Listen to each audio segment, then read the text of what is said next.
हाय friends, नाम Shantanu Nikha, ex chief bank of Baroda and financial consultant. तो आज बात करेंगे हाउसिंग लोन के बेनिफिट ओल्ड रेजिम में क्या थे और न्यू रेजिम में क्या है, मतलब आपको क्या बेनिफिट मिलेगा। बहुत से लोग क्या है हाउसिंग लोन लेते थे सिर्फ अपना टैक्स बचाने के लिए। सबसे पहले बात करते हैं अपने ओल्ड रेजिम में। तो ओल्ड रेजिम में आपको बताऊं, सबसे पहला बेनिफिट हाउसिंग का है, इंटरेस्ट का बेनिफिट। जो आपके हाउसिंग लोन में इंटरेस्ट लगता है उसके लिए आप 2 लाख रुपए तक का डिडक्शन क्लेम कर सकते हैं अंडर सेक्शन 24B। और फिर सेकंड डिडक्शन आता था आपका रिपेमेंट में। जो आपका हाउसिंग लोन में प्रिंसिपल रिपेमेंट करते थे उसमें 1.5 लाख तक का बेनिफिट आपको अंडर सेक्शन 80C मिलता था।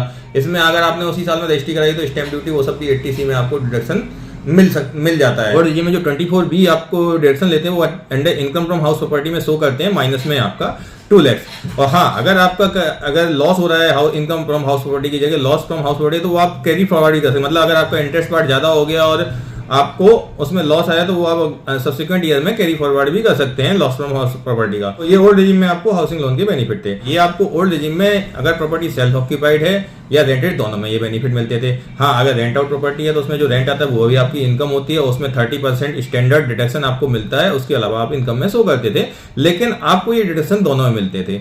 अब आते हैं न्यू रेजिम में। न्यू रेजिम में अगर प्रॉपर्टी आपकी सेल्फ ऑक्यूपाइड है तो आपको कोई भी डिडक्शन नहीं मिलना है। आपका ना रेंट का, ना आपको इंटरेस्ट का डिडक्शन मिलना है, ना आपको रिपेमेंट का डिडक्शन मिलना है। 80C और 24B दोनों बेनिफिट चले गए। हाँ, लेकिन न्यू रेजिम में भी एक प्रोविजन है, अगर आपकी प्रॉपर्टी रेंट आउट है तो आप इसमें under section 24B 2 lakh rupees तक का इंटरेस्ट का डिडक्शन क्लेम कर सकते हैं। साथ में आपको रेंट इनकम शो करनी है, रेंटल इनकम शो करते हैं, उसके सामने आपका 30% स्टैंडर्ड डिडक्शन रेंट का मिल जाता है, उसके अलावा बाकी सारी आपकी इनकम काउंट होती है। और हाँ, 80C का डिडक्शन इसमें भी आपको नहीं मिलेगा लेट आउट प्रॉपर्टी के केस में।